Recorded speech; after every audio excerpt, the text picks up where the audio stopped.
பிரதமர் மோடியுடன் எங்கு வேண்டுமானாலும் எப்போது வேண்டுமானாலும் விவாதம் நடத்த தயார் என்று ராகுல் காந்தி தெரிவித்துள்ளார். டெல்லி ராம்லீலா மைதானத்தில் நடைபெற்ற பொதுக்கூட்டத்தில் பேசிய அவர், அரசியல் சாசனத்தை பாதுகாக்கவே ஆம் ஆத்மி கட்சியுடன் கைகோர்த்திருப்பதாக கூறினார். ஜனநாயகம் குறித்து பிரதமர் மோடியும் தானும் பொது விவாதம் செய்ய வேண்டும் என செய்தியாளர்களும் அறிஞர்களும் கடிதம் எழுதியதாக ராகுல் காந்தி குறிப்பிட்டார். அதனை ஏற்று எங்கு வேண்டுமானாலும் எப்போது வேண்டுமானாலும் பிரதமர் மோடியுடன் விவாதிக்க தயார் என்ற ராகுல் காந்தி, பிரதமர் மோடி விவாதத்திற்கு வர மாட்டார் என நிச்சயமாக கூற முடியும் என்றார். அம்பானி, அதானியிடம் டெம்போ நிறைய காங்கிரஸ் பணம் பெறுவதாக கூறிய பிரதமர் மோடிக்கு இது குறித்து விசாரணை நடத்தும் துணிச்சல் இல்லை என்று விமர்சித்தார்.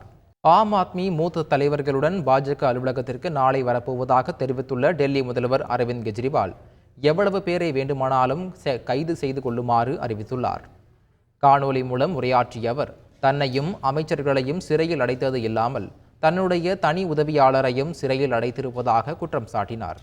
ஒருவர் பின் ஒருவராக சிறையில் அடைத்து சிறை விளையாட்டை பிரதமர் மோடி ஆடுவதாக குறிப்பிட்ட அவர், நாளை நண்பகல் 12 மணிக்கு மூத்த தலைவர்கள், எம்பிக்கள், எம்எல்ஏக்களுடன் பாஜக அலுவலகத்திற்கு வருவதாகவும், யாரையெல்லாம் சிறையில் அடைக்க வேண்டுமோ சிறையில் அடைத்துக் கொள்ளுங்கள் என்றும் கூறினார்.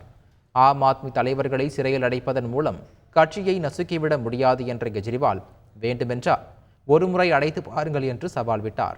மேலும், எத்தனை பேரை சிறையில் அடைக்கிறீர்களோ அதைவிட 100 மடங்கு தலைவர்கள் நாடு முழுவதும் உருவாகுவார்கள் என்றும் கெஜ்ரிவால் சூளுரைத்தார். சுவாதி மலிவால் தாக்கப்பட்ட விவகாரத்தில் டெல்லி முதல்வரின் முன்னாள் உதவியாளர் விபவ்குமாரின் முன்ஜாமீன் மனுவை மாவட்ட நீதிமன்றம் தள்ளுபடி செய்தது.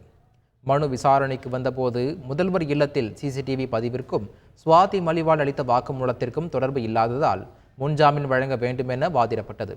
ஆனால் மனு விசாரணைக்கு வருவதற்கு சற்று முன்பு விபவ்குமார் கைது செய்யப்பட்டு விட்டதால் மனு விசாரணைக்கு ஏற்புடையதல்ல என்று காவல்துறை தரப்பில் தெரிவிக்கப்பட்டது. ஏற்கனவே கைது செய்யப்பட்டு விட்டதால் மனு பயனற்றதாகி விட்டதாக குறிப்பிட்டு மனுவை நீதிமன்றம் தள்ளுபடி செய்தது.